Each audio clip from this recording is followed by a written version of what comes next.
یا پھر فرمایا کہ خبردار ہو، یا پھر فرمایا کہ خوب جان لو اللہ کے ذکر سے ہی دلوں کو اطمینان ہے، دلوں کا اطمینان دل سینے کے اندر ہے، اس کا اطمینان اور قرار زمین میں اللہ نے نہیں رکھا، اس کے قرار اور اس کے اطمینان کی نعمت اللہ پاک نے آسمانوں میں رکھی ہے۔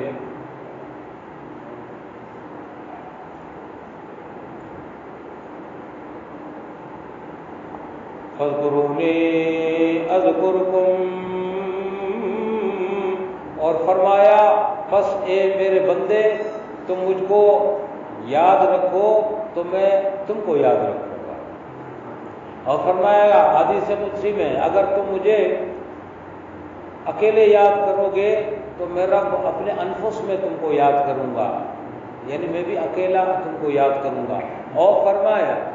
حدیث قدسی میں کہ اور اگر تم لوگوں کی مجلس میں ایک مجلس میں مجھ کو یاد کرو گے تو پھر میں اس سے بڑھ کر پاک تر مجلس یعنی فرشتوں کے اندر تمہیں یاد کروں گا۔ وَاذْكُرُوا اللَّهَ كَثِيرًا لَعَلَّكُمْ تُفْلِحُونَ، اور اللہ عز اسمہ نے فرمایا کہ اور اللہ کو کثیر یاد کرو، اللہ کا کثیر ذکر کرو تاکہ تم کامیاب ہو جاؤ، تاکہ تم اپنی مراد کی منزل کو پالو۔ کثیر ضد ہے قلیل کی، کثیر کہتے ہیں بہت کو، قلیل کہتے ہیں تھوڑے کو۔ اللہ کا فرماتے ہیں مجھے کثیر یاد کرو، وہ اللہ پاک نے اس لیے کثیر فرمایا کہ اللہ جانتا ہے بندے کو میں نے بنایا ہے اور یہ یاد کرتا ہے بہت سارے لوگوں کو، بہت ساری چیزوں کو، اس لیے فرمایا کثیر ذکر اللہ کرو، یعنی کثیر اللہ کو یاد کرو۔ اس کا مطلب یہ ہوا کہ ساری مخلوقات اور ساری چیزوں کو قلیل یاد کرو، اس کا مطلب یہ ہوا، اور اس کا یہ مطلب ہوا کہ اللہ زیادہ ہو یاد اور دوسری چیزیں کم یاد ہوں۔ حال ہمارا یہ ہے ہمیں ساری چیزیں زیادہ یاد ہیں،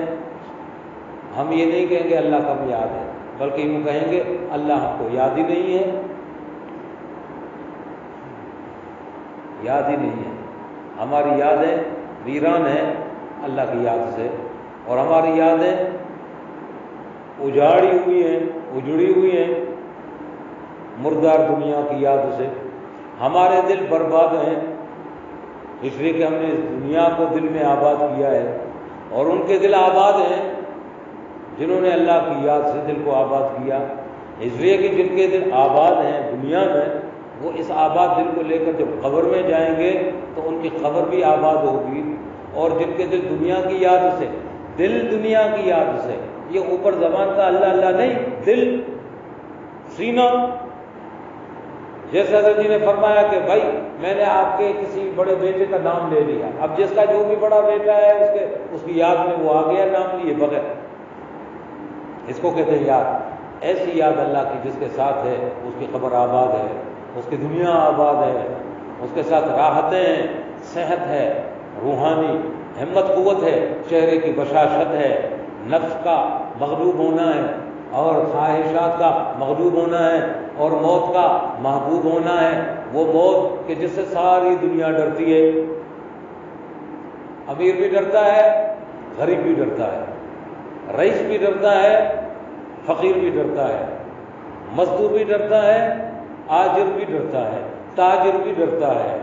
وزیر اعظم بھی ڈرتا ہے، گورنر بھی ڈرتا ہے، صدر بھی ڈرتا ہے، میر بھی ڈرتا ہے، وزیر بھی ڈرتا ہے، سب ڈرتے ہیں موت سے۔ لیکن جن کے دل اللہ کی یاد سے آباد ہیں ان کے دل موت اور ہر طرح کے خوف سے بے خوف ہو جاتے ہیں،